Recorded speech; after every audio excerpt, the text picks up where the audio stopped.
I've been good, thanks, bro. I've been good, yeah. Taking it easy in the holidays now. Loving the free time. But yeah, I've been good, bro. Keeping busy with uni, keeping busy with some other projects that I've been working on. Yeah, all in all, doing pretty well, thank you. How you been? I've been great, man. I've been trying to wrap my head around all this new life, and but then it's been pretty well. It's been pretty well. But what can I say? It's been quite hectic. So, but I don't know. So where do we start? Where do we start, man? Where do we start? I think just first off, what are you actually studying? Like we can start by chatting about that. Okay. What I'm currently studying, I'm doing a BCom in accounting. Okay. So that's currently what I'm doing. With hopes to go into business and that side of the world. With my degree, and yeah, man. So what are you studying? I think you said politics, if I'm not wrong. Yeah, so I'm doing a Bachelor of Social Science, and then I'm majoring in politics, sociology, and organizational psych. So yeah, kind of like HR, that kind of vibe. Um, but yeah, I've been loving it. Those are my three courses. So I don't have any electives above that. But yeah, lots of reading, lots of essays, that kind of vibe. But if you do you take any interesting electives other than like obviously on top of your accounting and stuff? Well, not really, not per se, not anything that I would say Okay. is really linked to politics, because my politics knowledge is just based on me watching a couple of stuff Mm. and me reading a couple of things. And yeah, so I just do business management, accounting, which yeah, you mentioned, economics, Yeah. and business mathematics. So it's nothing really Okay. that's, and Yeah. commercial law, But which is, still okay. So exposing you to the academic kind of environment at least still. yes, yes, Okay, yes. well, yeah, that's good to hear. I think to get started into, are you still there? Yeah, yeah. I think we're still good. Um, yeah, just to get started or jump into like some more political things that I wanted to chat to you about. Um, I've obviously seen like you are quite outspoken in terms of like some things you talk about on your social media, and you're always willing to kind of share information that you think is important and overlooked, and discuss some of those things. So I think first off, I wanted to ask, like, what are some of the fundamentals when you're looking for political information, when you come across political information? What are some of the fundamental things that you look at to kind of assure that you're comfortable with how valid it is, you're comfortable with the source? Like, what are some things that you've picked up? Just obviously, like you said, it's kind of a self-taught, self-learned exploration of politics. But you kind of pick up kind of red flags along the way, things that are like, okay, maybe I shouldn't consider this, or oh, I wonder what that actually means. Yeah, what are some of those that you picked up?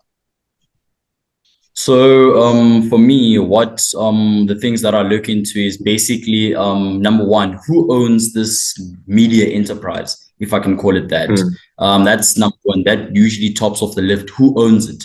And number two, what is their political affiliation? Are they somehow affiliated?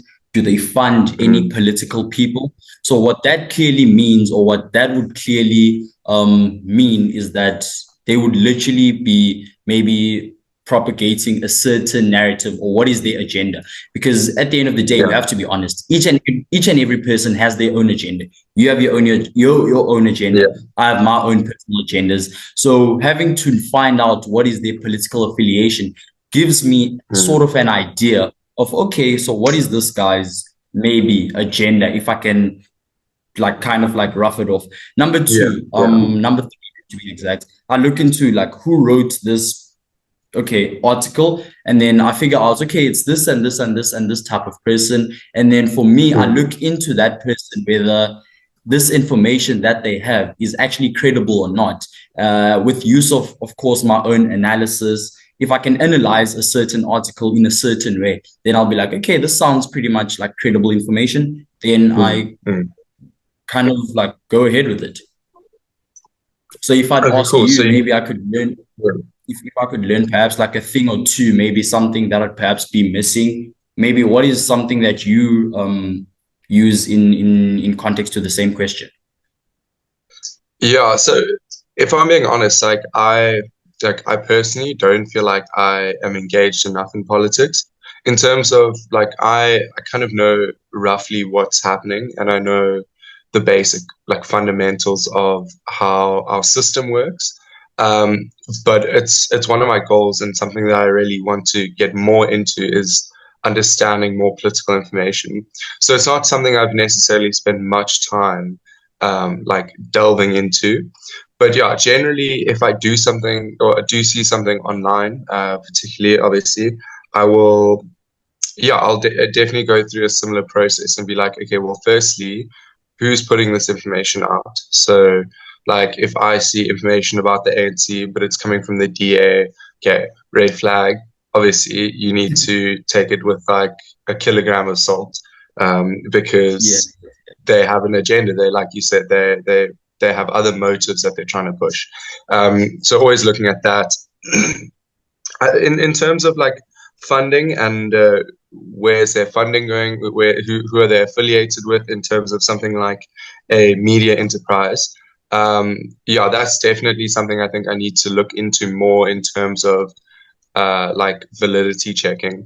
I think that's a really valuable thing because, again, it's like wherever the money is going, there needs to be some kind of benefit to whoever's giving that money. And so, yeah, it's all basic economics. If you track where the money is coming from, you need to look at those people for why they're doing those things and what they're trying to achieve. So, yeah, I think uh, unfortunately, I don't have many more tools to add on to that, but I think those are definitely some very important things and pretty easy to be honest. Like if you see an article and you think it is interesting in any way, whether you agree with it or disagree with it, just looking for the author and going and Googling their name, like finding out a little bit about them, like a little bit about their political Exactly. affiliation, just that like 5 minutes, and you can feel more confident in that kind of information that you could be resharing, you know?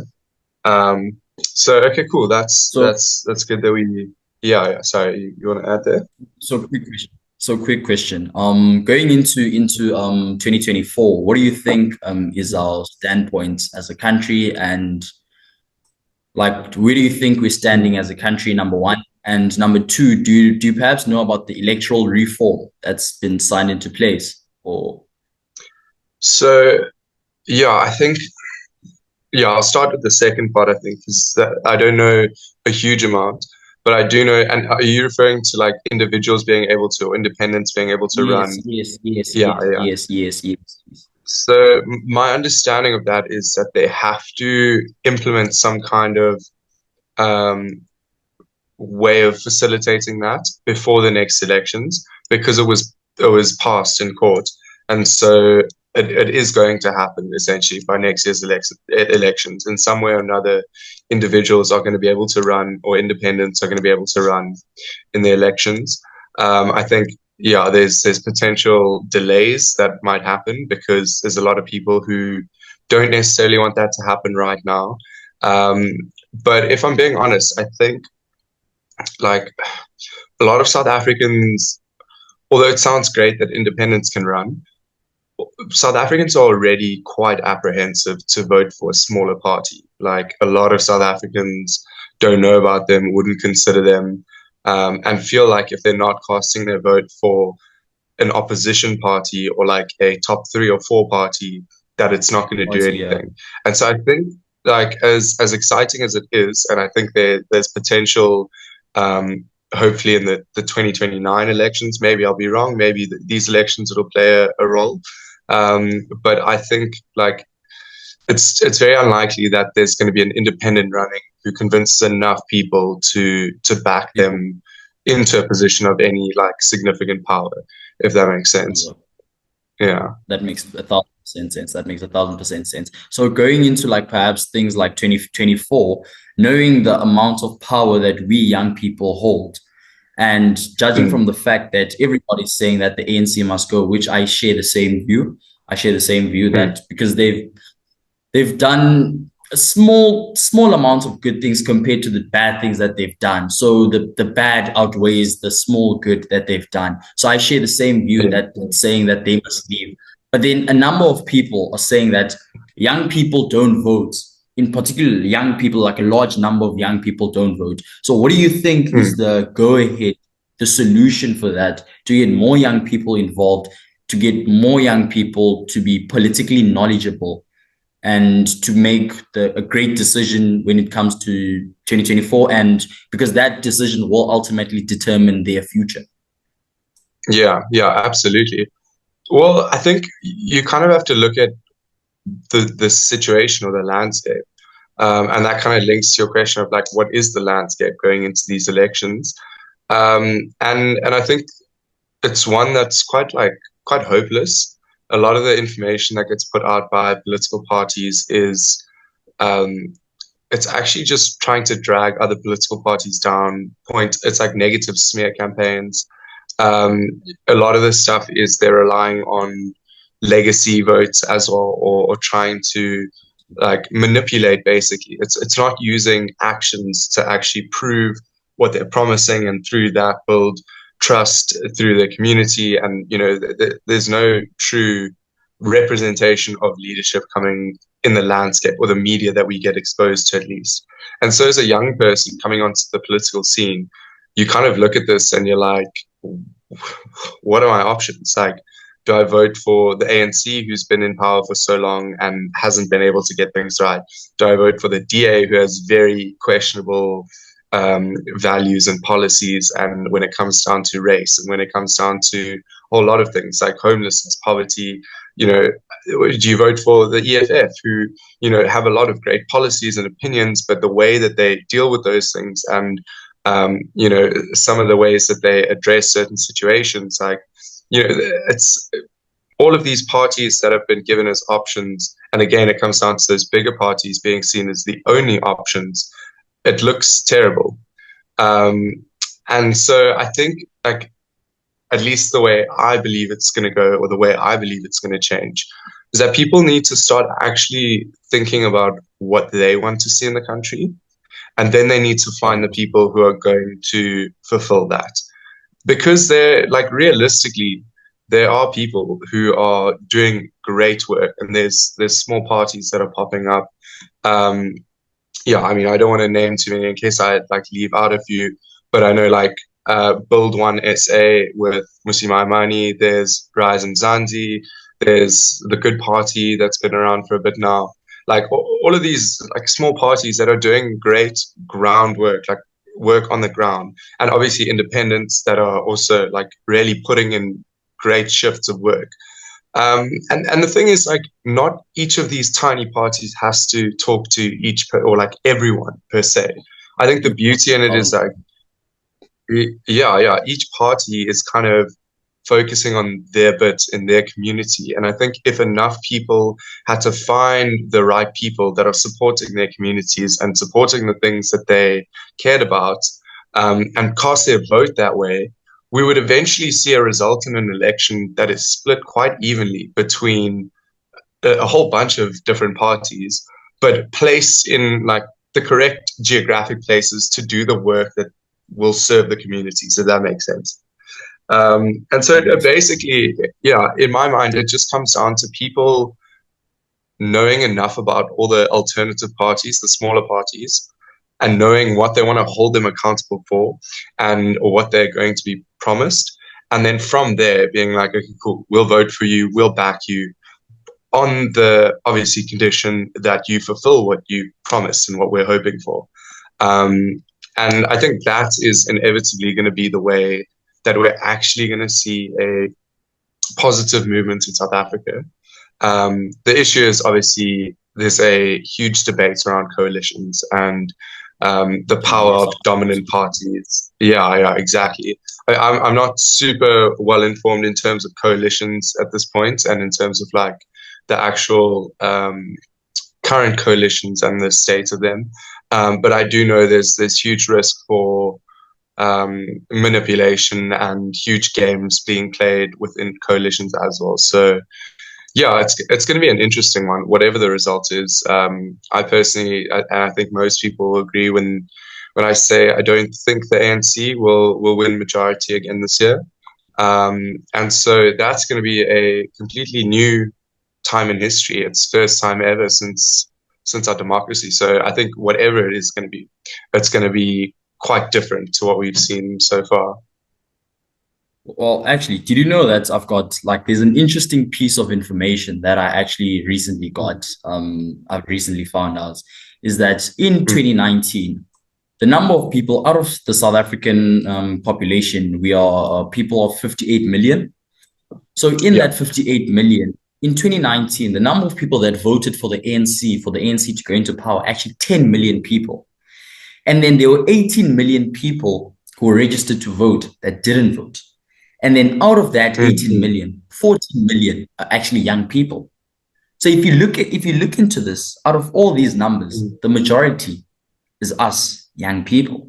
Yeah. So I think it Yeah. lies in our hands where we need to take each other, like as young people, take ourselves seriously and start making serious Mm. decisions that are going to impact our future in such a way that we want to see it. So like in what you're saying, in this idea that it boils down to people.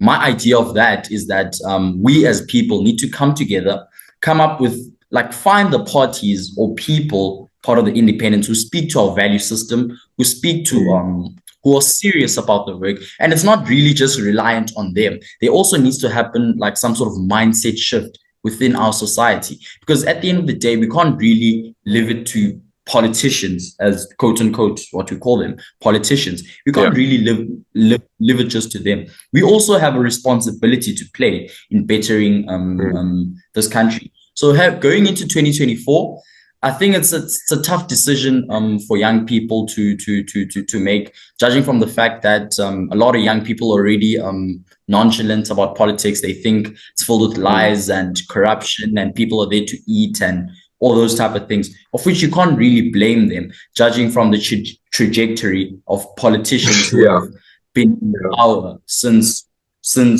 since whenever. Do you understand? So now Yeah. I think we as young people need to make a unified decision as to who we're voting for going into 2024, who speaks to our value system and that sort of things. And going into coalition parties, as far as I know, or according to the information that I have, coalition parties haven't been really doing well. I think in metros Yeah. such as Yeah. Tshwane and a couple of other metros, they've been gone close to collapsing. Do you understand? Mm. So now I'm worried Yeah. where it could get to a level at such a national level. What more could we expect? Because Mm. already there's already a value chain of corruption and stealing and looting and all that Mm. kind of stuff. So now where does this leave us as young people? Because we can't now be on the sidelines. If we can use that 14 million and use it to impact, because we can impact, because there's no way that the ANC, I think, is even going to get to a number such as 7 million. I think No. even the number 7 million is a bit dreaming, Mm. is a bit far-fetched, because I think they'll maybe get 4 million, 3 million, somewhere around there. Yeah. But I then there's think a large it's going to number be a of struggle. people. So there's already a large number of people that don't vote. So what do we do about those Mm. numbers? Because those number of the people who don't vote automatically go to the ANC, and that's what we don't want. So there Yeah. has to happen some sort of mindset shift or whatever. So maybe, like, what are your thoughts into that as to, like, maybe how we can tackle such things? So I think firstly is like just understanding how your vote actually impacts the voting system, or like how our voting system works. So we have a system called proportional representation, which basically means that your vote is represented proportional to the percentage of the country. Or in other words, there's 400 seats in parliament. If your party gets 1% of the national votes, you get 4 of those seats, or 1% of them. If your party gets 0.5% of the total votes, obviously you get 2 seats, so on. And so what a lot of people don't understand is that a lot of those smaller parties, like, even though they're barely competing for the larger share, they are still present in parliament. They're still present when it comes to taking a vote and comes to disagreeing with the dominant party. And so I think that firstly, like, gives people a bit more hope and motivation to vote, because a lot of people understand it as like how the American system works, where if your party wins, they're in 100% power and they make all the decisions. And that's not how it works. The ANC doesn't make all of the decisions in the country. They sit, they sit in parliament and they have to discuss and debate these decisions with a proportional representation of the rest of the vote. And so, that firstly, I think should motivate more people to get their vote out, because why would you miss out on voting for someone who's potentially going to speak your opinion, rather than just letting someone from like the dominant or the ANC party take that seat and put their voice in a place where your voice should be represented. And so, I think like just making people realize that they're giving that up when they don't vote should be a slight motivation to do so. Secondly, is just like getting into politics. It's kind of gross, like researching politics, like finding information. Like I'm working on a project, as I've shared with you, to do a lot of political research and hopefully actually solve a bit of this issue by making the information more accessible. But being the person who's looking for that information is really tough. Like, I cannot find consistent information for like all the political parties. I can't find like their most recent manifestos. I mean, if you dig hard enough, you can, but it's too difficult to access, and it should be very widely accessible. It should be openly accessible and actually promoted to everyone. And so, I think like if that information were to be easier to access, easier to engage with, and in a process where you can, find your own interests politically and find political parties who have similar interests, I think if that were possible, a lot more people, and especially younger people, would be interested in that. Because, like, let's be honest, young people, we don't have attention spans. That's just the way social media makes it. And when if you come across something and you come across it on your phone, you probably have about 30 seconds before your brain like decides, if that long even. And so, if you're going to get young people more engaged with politics, I think it's very important that you look at where they're spending most of their time and where they're putting most of their attention. And I think that really is social media. And so, kind of combining the idea of making information easy to digest, easy to access, and then in a place where young people are already spending their time.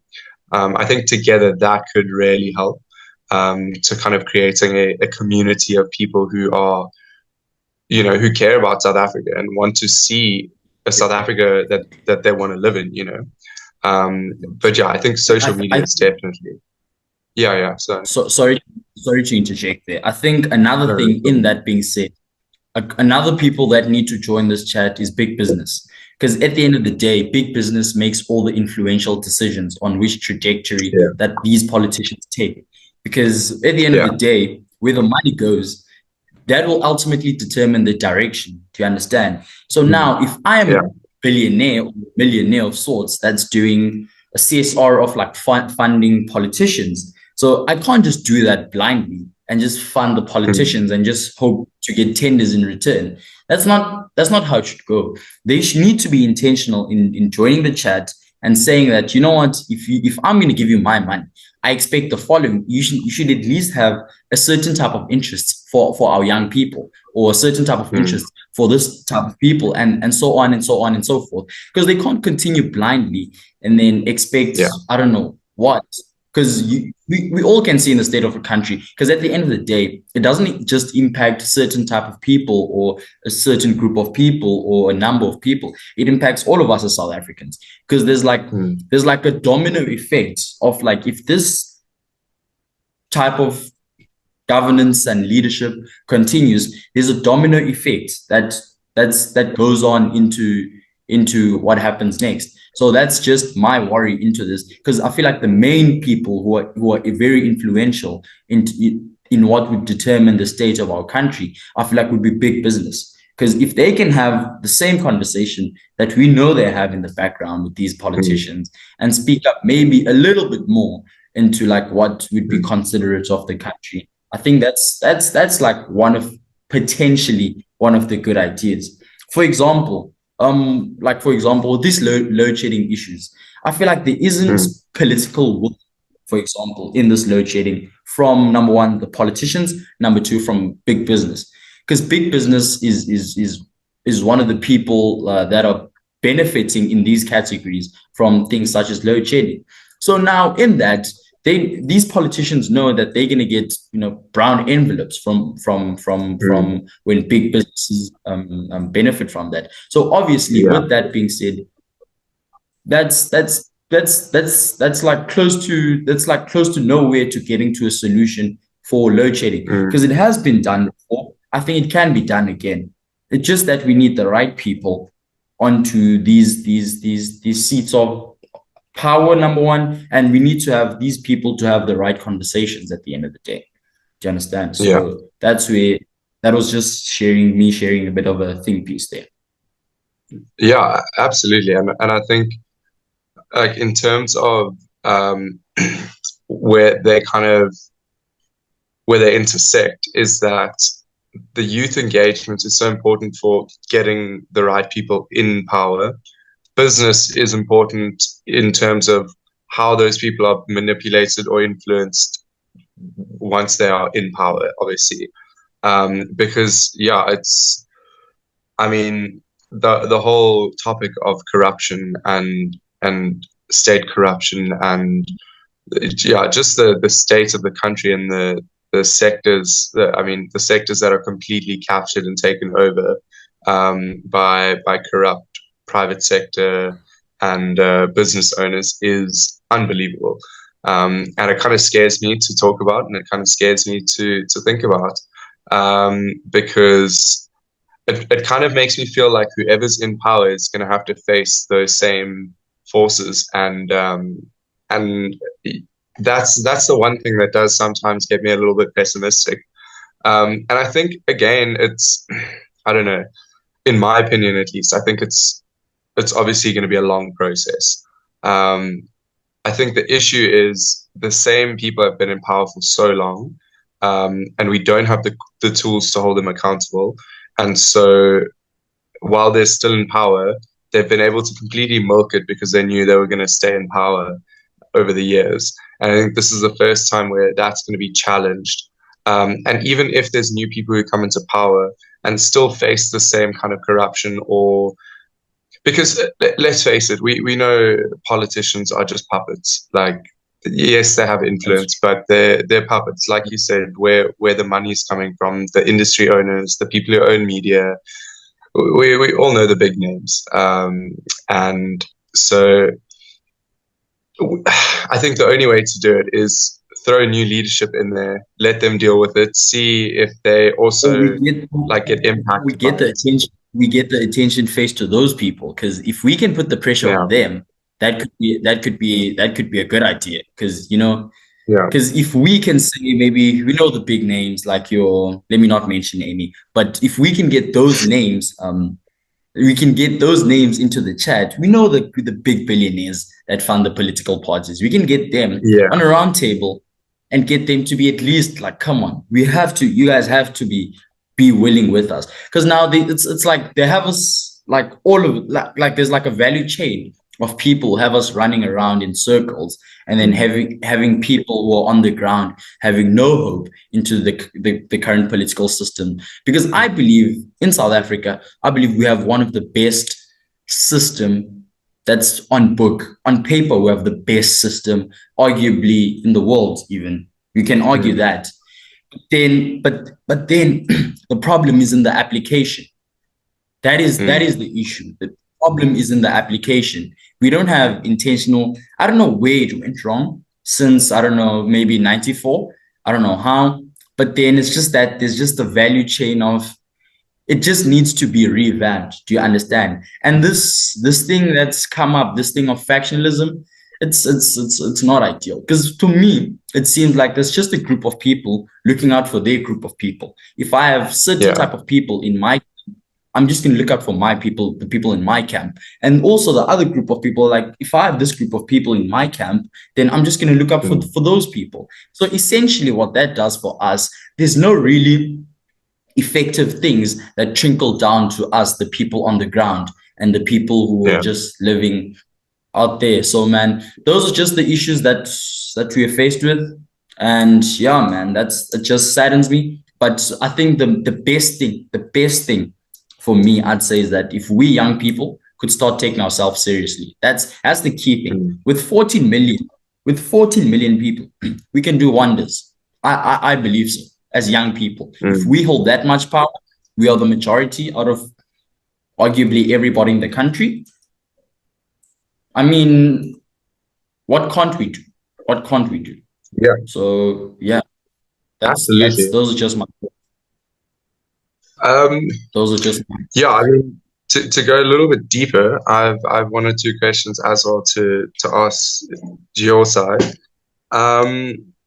And yeah, we've kind of touched on some of them, but one of the things that I wanted to ask is what's something that you'd like to see more from or more of from political parties or politicians or media?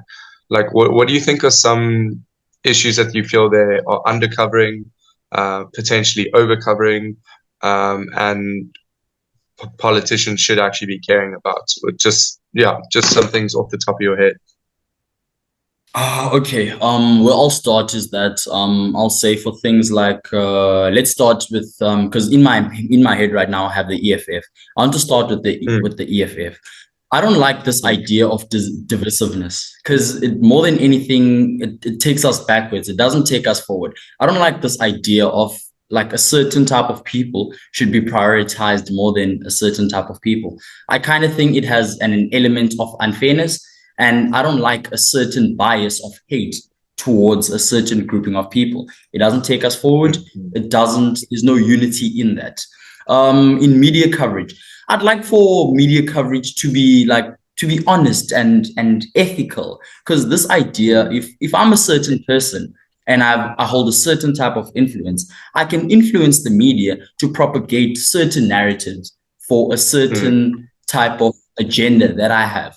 For instance, I'll make an example, like the state capture. The state capture thing, for me, it wasn't really as transparent and honest as they made it seem to be. It had its own agenda. You can literally just see through that, which for me is one of the things that I'd like for it to stop. I don't want certain type of people or certain grouping of people to fund certain movements or whatever of the like for their own benefit. So those are one of the things that I would like to stop within from our country. And our politicians, man, let's talk, bro. Just let's talk. Like, we need to see the work. We need to see less political parliamentary debates and more of like we seeing them enacted in action. Because if you, Cameron, believe in a certain thing that you want our streets to be cleaned up, there's no reason for that to be raised in parliament and whatever. Just get the people and start cleaning. Simple as like that, bro. It's clearly there's no will from the people. So what that in actually boils down to is more will. So those are one of the things that I have. Yeah, and I think that's such an important thing, because again, it talks to what are political parties actually putting out to get votes, and what are they actually doing. And I think if the youth, I think, just tying all of these ideas together, if those 14 million young people had to actually cast their vote towards people who are showing action rather than just words or rather than lies, if they had to actually look at the people who are working on the ground, who are, putting their money where their mouths are and actually taking action, I think that would show a shift in value, and a shift in what we value as people and as South Africans. Because it's as easy as that, bro. Like, anyone can go up on a stage and talk. anyone can go up in front of a microphone and debate and make a scene and whatever. But not everyone is willing to mobilize, and not everyone is willing to actually act on stuff. And so, yeah, I think that's definitely a really good thing that I also hope to see more of in the future, and hope to encourage more young people to look for and to support. Yeah. And then there were, yeah. So you can jump in if you want to add anything there. No, I'm just thinking in my head now. We have like just less than 2 minutes of time left. Oh, yeah. Okay. So I don't know if no. like 1 or 2 more questions to answer quickly, and then Let's see.